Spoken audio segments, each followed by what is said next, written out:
지금 삼성전자 주식은 한 주당 5만 원대이지만 그전에는 한 주당 250만 원이었던 때가 있었습니다. 이렇게 한 주에 250만 원처럼 가격 단위가 큰 주식은 일반 투자자들이 접근하기 어렵습니다. 그렇기 때문에 기업들은 주식 분할을 합니다. 주식 가격이 낮으면 주식을 살 수 있는 투자자들이 다양해질 수 있고 이는 회사 입장에서는 좋은 일이기 때문입니다. 예를 들면 삼성전자가 한 것처럼 주당 250만 원짜리 주식을 50배로 분할해 주당 5만 원을 만드는 겁니다. 분할 전에 한 주를 가지고 있었다면 분할 후에는 50주를 가지게 되는 거죠. 주식 분할을 하면 주식의 주당 가격이 낮아져 다양한 투자자를 끌어모을 수 있는 효과가 생기는 동시에 전체 주식의 가치는 변하지 않습니다. 250만 원짜리 한 주나 5만 원짜리 50주나 전체 가치에는 변화가 없는 것처럼 말이죠. 반대로 주식 병합이라는 걸 할 수 있습니다. 예를 들어 주당 500원이었던 주식을 10배로 병합해서 한 주에 5,000원으로 만드는 거죠. 10주를 가지고 있었다면 병합 후에는 한 주를 가지는 겁니다. 이제부터 공매도를 설명해 보겠습니다. 신문에서 자주 들어봤을 겁니다. 예를 들어 방탄식당의 주식 가격이 10만 원이라고 가정해 봅시다. 앞으로 9만 원까지 떨어질 거라고 예상됩니다. 그럴 때 공매도를 사용해 수익을 낼 수 있습니다. 공매도는 주식을 현재 10만 원에 빌려서 바로 판매한 뒤 방탄식당의 주식 가격이 9만 원이 되면 사서 빌려준 곳에 돌려주는 겁니다. 계산은 이렇게 되겠죠. 10만 원에 팔았고 9만 원에 주식을 사서 돌려주었으니 만 원의 수익이 남게 되죠. 물론 만 원보다는 덜 남게 될 겁니다. 왜냐하면 빌려준 곳에 수수료를 줘야 하기 때문입니다. 그럼 반대 상황을 생각해 볼까요? 여러분이 주가가 내려갈 거라고 예상하고 10만 원에 공매도를 했는데 12만 원이 되었다고 생각해 봅시다.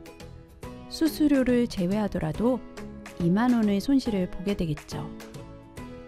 10만 원의 주식을 매수하면 최대 손실은 10만 원입니다.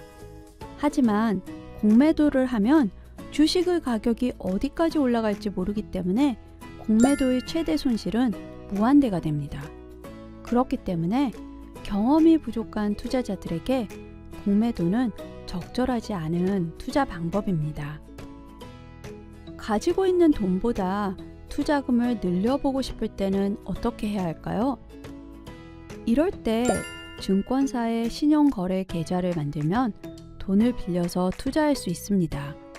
신용거래 계좌는 주식을 외상으로 구입하게 해주거나 주식을 담보로 자금을 빌려주는 위탁 계좌입니다.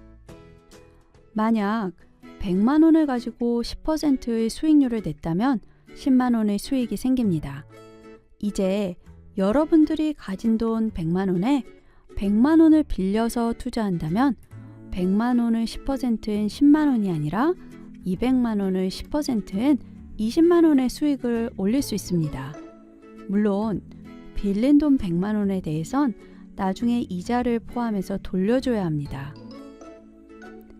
이렇게 신용거래 계좌를 통한 투자는 주식 가격이 떨어질 경우에 손실이 매우 커집니다. 100만 원을 빌려 투자한 경우에 10%의 손실을 냈다면 이 손실뿐만 아니라 100만 원에 대한 이자까지 포함해서 10%보다 훨씬 더 큰 손실을 입게 됩니다.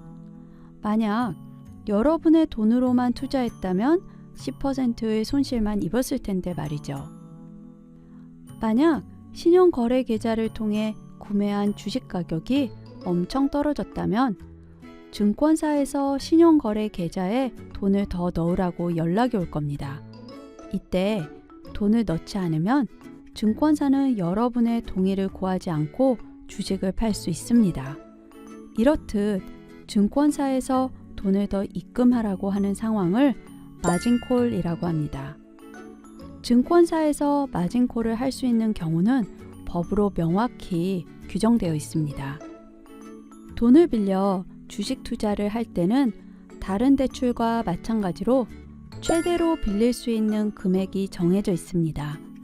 예를 들어 전체 가격의 50%까지 가능하다고 정해져 있다면 여러분의 계좌에 있는 전체 금융자산의 50%까지 돈을 빌릴 수 있습니다. 가지고 있는 주식의 가치가 100만 원이라면 50만 원까지 더 빌릴 수 있는 거죠. 이렇게 처음 거래를 시작할 때 최대로 빌릴 수 있는 퍼센트의 금액을 개시증거금이라고 합니다. 돈을 빌려 주식을 산 다음에는 최소한으로 유지시켜야 하는 액수 또한 퍼센트로 정해져 있습니다. 이를 유지증거금이라고 합니다. 예를 들어 주당 10,000원인 주식 300주에 투자를 하고 싶습니다. 여러분들은 150만 원이 있는 상태이고 이 주식을 사기 위해 150만 원을 빌렸다고 가정합시다. 그런데 주식 가격이 떨어져 전체 300주의 가치가 250만 원이 되었습니다. 이때 50만 원의 손해를 빌린 돈이 아니라 여러분의 돈에서 먼저 차감합니다. 결국 여러분의 돈은 100만 원이 되고 전체 250만 원 중에서 40%의 비중을 차지하죠. 만약 법으로 정해진 유지 증거금이 25%였다면 여러분은 마진콜, 즉 증권사의 연락을 받지 않을 겁니다. 하지만 만약 유지 증거금이 45%였다면 5%에 해당하는 12만 5천 원을 계좌에 더 넣으라는 증권사의 연락을 받을 겁니다. 이때 꼭 현금은 아니어도 되고 같은 가치를 가진 다른 금융자산을 예치해도 됩니다. 돈을 빌려서 하는 투자는 훨씬 더 많은 위험을 취하는 투자입니다. 레버리지를 취한다고 말하죠. 그렇기 때문에 신중해야 합니다. 만약 그럼에도 해야겠다면 이 질문에 스스로 답을 한 뒤에 결정하길 바랍니다.